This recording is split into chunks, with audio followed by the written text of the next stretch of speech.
Bismillahirrahmanirrahim. Assalamualaikum warahmatullahi wabarakatuh. Bismillah, alhamdulillah, wassalatu wassalamu ala rasulillah wa ala alihi wa sahbihi wa mawalah, amma ba'du. Baik anak-anakku sekalian, kita akan lanjutkan pembahasan pada pendidikan agama Islam. Adapun untuk modul yang kedua ini kita akan membahas mengenai khutbah, tabligh dan dakwah. Sampaikan dariku walau satu ayat, balighu anni walau ayah. Setelah sebelumnya kita membahas tentang Al-Quranul Karim, maka selanjutnya kita coba bahas tentang menyampaikan satu ayat ya, atau tentang dakwah. Baik, kita lihat sebagai pembukaan. Anak-anak sekalian, pada dasarnya setiap individu muslim itu diperintahkan untuk melaksanakan dakwah Islam sesuai dengan kadar kemampuannya.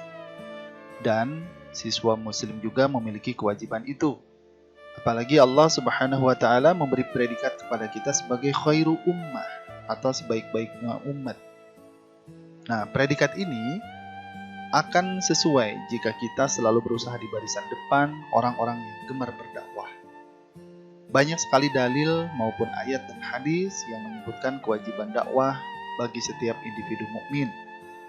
Di antaranya misalkan dalam sebuah hadis sahih Rasulullah sallallahu alaihi wasallam bersabda, "An Abdullah bin Amr anna Nabiy sallallahu alaihi wasallam qala, balligh anni walau ayah." Rahul Bukhari. Dari Abdullah bin Amr dituturkan bahwasanya Rasulullah sallallahu alaihi wasallam bersabda, "Sampaikanlah dariku walaupun satu ayat." Hadis riwayat Bukhari. Kemudian di dalam surah Al-Imran juga Allah Subhanahu wa taala telah mengingatkan kepada kita, "Kuntum khayra ummatin ukhrijat lin-nas, ta'muruna bil ma'rufi wa tanhauna 'anil munkari wa tu'minuna billah." Kamu adalah umat yang terbaik yang dilahirkan untuk manusia, menyuruh kepada yang ma'ruf dan mencegah dari yang munkar dan beriman kepada Allah. Anak-anakku sekalian, sebelum kita melakukan pembahasan lebih lanjut mengenai balighu anni walau ayah atau tema tentang tabligh, dakwah, dan khutbah ini, baiknya kita juga memiliki satu prinsip untuk pandai-pandai dalam memilih teman. Karena ini sebagai salah satu modal dasar kita untuk menjadi pribadi yang baik. Agar kita bisa menyampaikan kebaikan, maka kita pun harus memiliki lingkungan yang baik. Di antaranya adalah memilih teman yang baik.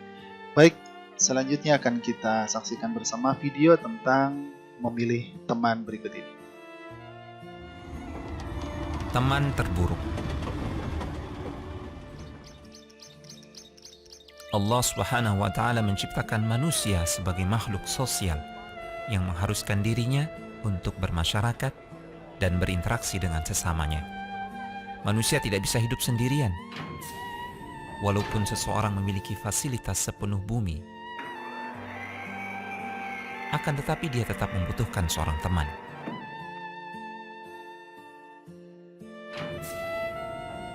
Dan Al-Quran, juga As-Sunnah telah menjelaskan tentang pentingnya berteman dengan orang yang saleh dan bahayanya jikalau berteman dengan orang yang tidak saleh. Nabi SAW bersabda yang artinya, seseorang itu di atas agama teman dekatnya, maka perhatikan dengan siapa dia berteman. Seseorang teman pasti akan mempengaruhi temannya. Bisa jadi itu pengaruh yang baik, seperti mengingatkan untuk berzikir kepada Allah, memotivasi beramal saleh, dan menasihati untuk selalu istiqamah, sehingga ia akan mendapatkan keselamatan di dunia dan di akhirat. Dan bisa jadi seorang teman memberikan pengaruh yang buruk kepada temannya, seperti menyuruh kepada keburukan, mengajak berbuat kerusakan, dan menghalanginya dari mengingat Allah Subhanahu wa taala, sehingga ia mendapatkan kerugian dan kehancuran di dunia dan di akhirat. Allah Subhanahu wa taala berfirman yang artinya, dan ingatlah hari ketika itu orang-orang yang zalim menggigit dua tangannya seraya berkata, "Aduhai, kiranya dulu aku mengambil jalan bersama-sama Rasul. Kecelakaan besarlah bagiku, kiranya aku dulu tidak menjadikan si fulan itu teman akrabku. Sesungguhnya dia telah menyesatkan aku dari Al-Quran ketika Al-Quran itu telah datang kepadaku, dan adalah syaitan itu tidak mau menolong manusia." Contoh yang terbaik untuk menjelaskan pengaruh pertemanan adalah perumpamaan yang disampaikan oleh Nabi SAW. Nabi SAW bersabda yang artinya, permisalan teman yang baik dan teman yang buruk ibarat seorang penjual minyak wangi dan seorang pandai besi. Penjual minyak wangi mungkin akan memberimu minyak wangi, atau engkau bisa membeli minyak wangi darinya. Dan kalaupun tidak, engkau tetap mendapatkan bau harum darinya.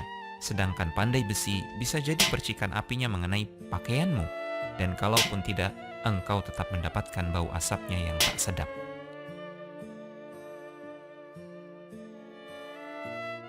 Maka orang yang berakal akan memilih orang-orang saleh sebagai teman.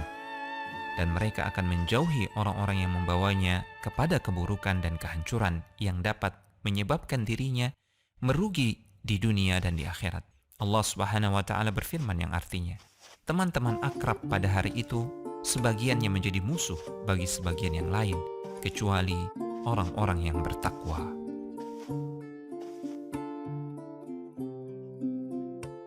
Ya, video tentang memilih teman. Baik, anak-anakku sekalian, selanjutnya kita akan mulai ke pembahasan kita. Kita akan mulai dengan aktivitas siswa. Nah, tolong diperhatikan. Ini ada satu ungkapan ya. Nanti kalian coba tanggapi ungkapan berikut ini. Ada sebuah ungkapan, katanya anak-anak muda zaman sekarang suka bicara seperti ini. Apa artinya kita menjadi umat yang terbaik kalau kita tinggalkan jalan dakwah? Ketika melihat kemungkaran, didiamkan saja, bahkan malah ikut-ikutan. Mari kita jaga predikat kita sebagai umat yang terbaik ini dengan terus berdakwah. Nah, nanti kalian coba tanggapi ya ungkapan ini. Apakah ini termasuk kalimat yang positif ataukah bernada unsur paksaan? Ya.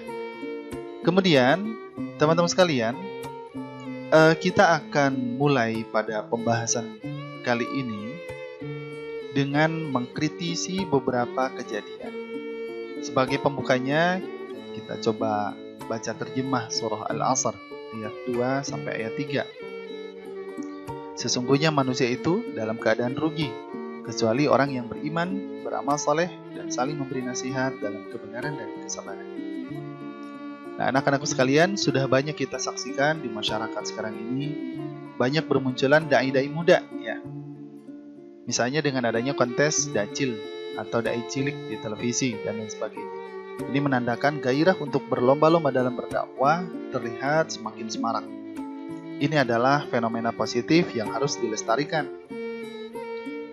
Nah, ada beberapa kejadian atau peristiwa yang berkaitan dengan masalah dakwah ini yang nanti kalian coba analisa, kritisi, lalu berikan tanggapan. Ya, tanggapannya boleh dari beberapa sudut pandang.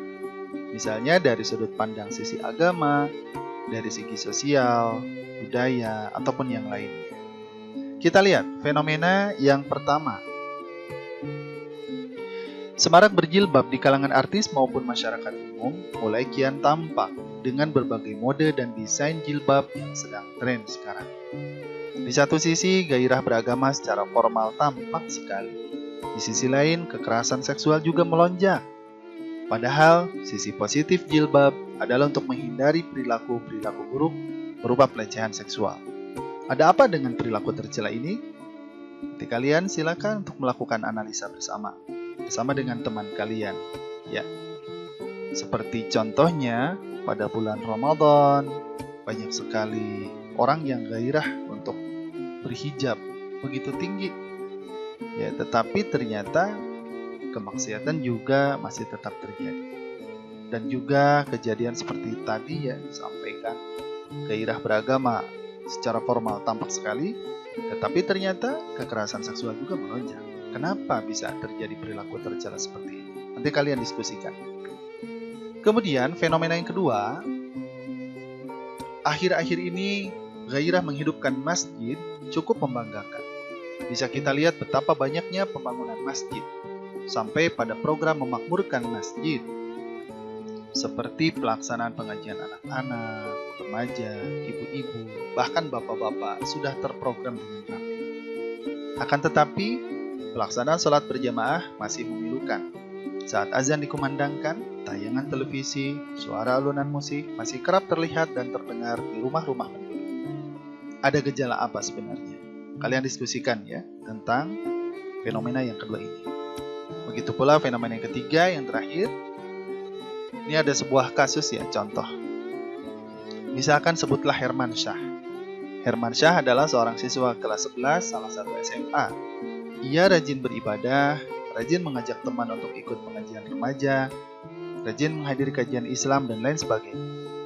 Dia sadar dengan banyak mengajak teman, ia harus introspeksi diri untuk mengamalkan ilmu yang didapat dari pengajiannya. Maka ia berusaha semaksimal mungkin untuk menjauhi perilaku-perilaku tercela. Apa yang perlu direspon dari perilaku Herman Syah ini? Bagaimana hubungannya dengan kondisi sekarang ini?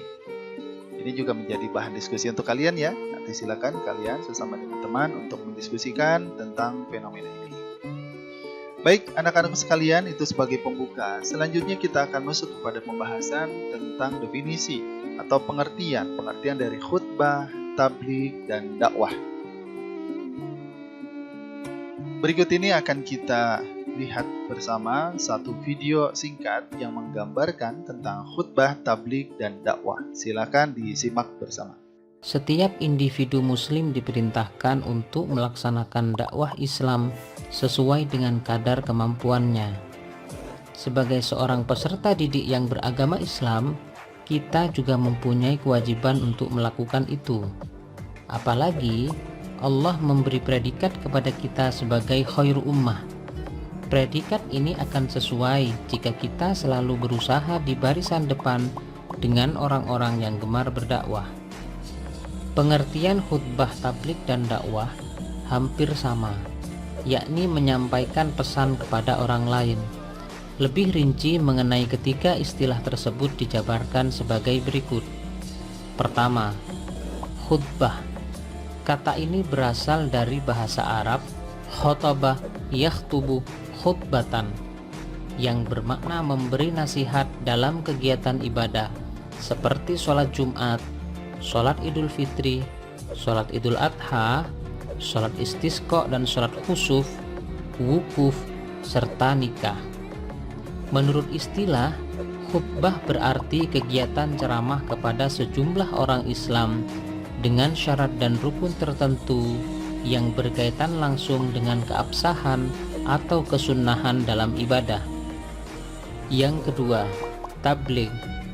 Kata ini berasal dari bahasa Arab ballagha yuballighu tablighon, yang berarti menyampaikan, memberitahukan dengan lisan.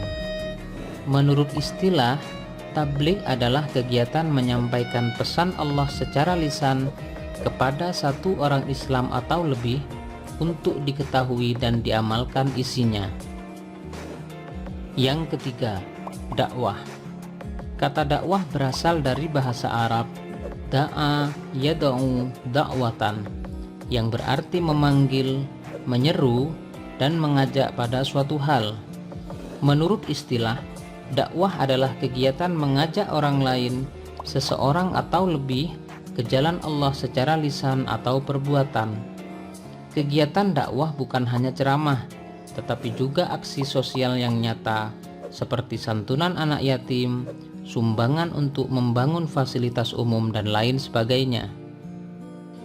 Setelah kita memahami definisi khutbah, tabligh, dan dakwah, mari kita analisa fungsi dan kedudukan masing-masing. Khutbah sebagaimana dijelaskan di atas merupakan bagian dari aktivitas ibadah. Maka khutbah tidak mungkin bisa ditinggalkan karena akan membatalkan rangkaian aktivitas ibadah. Adapun tabligh merupakan salah satu sifat wajib bagi Rasul, yakni menyampaikan wahyu dari Allah kepada umatnya. Semasa Rasulullah masih hidup, seluruh waktunya dihabiskan untuk menyampaikan wahyu kepada umatnya.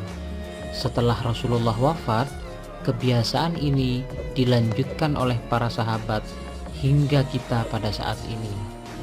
Sedangkan dakwah merupakan salah satu kewajiban umat Islam. Sebagian ulama ada yang menyebut berdakwah itu hukumnya fardu kifayah. Sebagian yang lain menyatakan bahwa hukum berdakwah adalah fardu ain. Walaupun begitu, Rasulullah tetap selalu menganjurkan agar kita berdakwah dengan kebaikan. Ya, baik teman-teman semua. Itu secara singkatnya ya, mohon maaf saya potong karena videonya masih cukup panjang. Tetapi kalau kita perhatikan dari penjelasan di video tersebut, kita bisa menemukan beberapa atau mengambil beberapa kesimpulan, yaitu tentang yang pertama, makna khutbah. Jadi intinya sih makna khutbah, tabligh dan dakwah ini hampir sama, yaitu menyampaikan pesan kepada orang lain. Kemudian khutbah ini juga memiliki makna untuk menyampaikan pesan dalam ibadahnya khusus ya. Kemudian tabligh ini menyampaikan, memberitahukan dengan lisan.